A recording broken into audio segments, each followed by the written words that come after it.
মই ৰাজ্যবাসীক এইটো জনাই দিব বিচাৰোঁ যে আগতে অগা পিছাকৈ এদিন আগত মেট্ৰিকৰ ৰিজাল্ট দিলে পিছদিনা উচ্চতৰ মাধ্যমিক বা হায়াৰ ছেকেণ্ডেৰীৰ ফলাফল দিয়া হয়। হায়াৰ ছেকেণ্ডেৰীৰ ফলাফল দিয়াৰ কাৰণে আমি আৰু কিছু সময় ল'ম, কাৰণ এইবাৰ হায়াৰ ছেকেণ্ডেৰীত আমাৰ পৰীক্ষাৰ্থীৰ সংখ্যা পূৰ্বৰ তুলনাত 1,30,000 অধিক। গতিকে এই 1,30,000 অধিক পৰীক্ষাৰ্থী যি আছে তাৰ কাৰণে আমাৰ আৰু কেইটামান দিন লাগিব।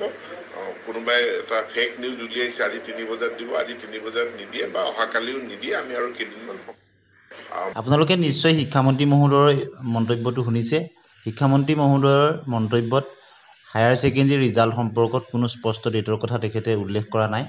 তেখেতে এটা কথা কৈছে যে এই বছৰ মেট্ৰিকৰ তুলনাত হায়াৰ ছেকেণ্ডেৰীত 1,30,000 পৰীক্ষাৰ্থী বেছি, সেইকাৰণে কিছু সময় লাগিব বুলি তেখেতে কৈছে।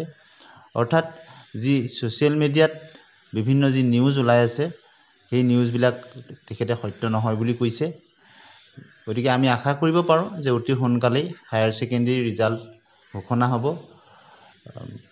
বিগত দিনত মেট্ৰিকৰ ৰিজাল্ট সম্পৰ্কে মুখ্যমন্ত্ৰী মহোদয়ে কৈছিলে যে 19, 20, 21 ভিতৰতে দিব বুলি, ঠিক একেদৰে 20 তাৰিখতে দিছিল।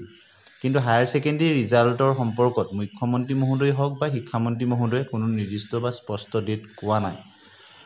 তথাপিতো যোৱাবাৰ মেট্ৰিকত ৰিজাল্ট যিহেতু ইলেকশ্যনৰ তাৰিখ আছিল 19 তাৰিখ, 20 তাৰিখৰ দিনাই দিছিল। গতিকে সেই হিচাপত যদি চোৱা যায় এইবাৰো 26 তাৰিখে ইলেকশ্যন, গতিকে তাৰপিছত 27 তাৰিখে দিব নেকি, এনেধৰণেও বহুতে ভাবিছে। কিন্তু এটা কথা স্পষ্ট শিক্ষামন্ত্ৰী মহোদয়ৰ মন্তব্যৰ পৰা, যিহেতু এইবাৰ পৰীক্ষাৰ্থীৰ সংখ্যা যথেষ্ট বেছি হায়াৰ ছেকেণ্ডেৰীত, সেইকাৰণে কিছু সময় লাগে। আপোনালোকে নিশ্চয় জানে ৰিজাল্ট আপলোড কৰাৰ পৰা, মাৰ্কশ্বিটখিনি আপলোড কৰাৰ পৰা অন্যান্য ধৰণৰ বহুখিনি কথা থাকে। হায়াৰ ছেকেণ্ডেৰী কাউন্সিলৰ ৱেবছাইটতো এতিয়ালৈকে অফিচিয়েলি কোনো ধৰণৰ তেনেকৈ তাৰিখ জনোৱা নাই। মুখ্যমন্ত্ৰী মহোদয়েও তেনেধৰণে তাৰিখৰ কথা কোৱা নাই বা শিক্ষামন্ত্ৰী মহোদয়ে স্পষ্টকৈ কোৱা নাই। আৰু এই বিষয়ে অফিচিয়েল নটিচ পোৱাৰ লগে লগেই আপোনালোকক জনাবলৈ চেষ্টা কৰিম। আপোনালোকে উৰা বাতৰিবিলাকত বিশ্বাস নকৰিব। গতিকে শিক্ষামন্ত্ৰী মহোদয়ৰ এই অডিঅ' ক্লিপটো শুনি আপোনালোকে নিশ্চয় গম পাইছে যে আৰু 2 দিন সময় হায়াৰ ছেকেণ্ডেৰী ৰিজাল্টৰ ঘোষণাৰ কাৰণে তেখেতলোকে ল'ম বুলি কৈছে।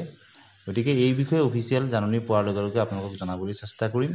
আৰু এনেধৰণৰ শিক্ষামূলক বা বাতৰি পাবৰ কাৰণে আপোনালোকে চেনেলটো ছাবস্ক্ৰাইব কৰি দিব। ভাল পালে বন্ধু বান্ধৱীলৈ শ্বেয়াৰ কৰি দিব।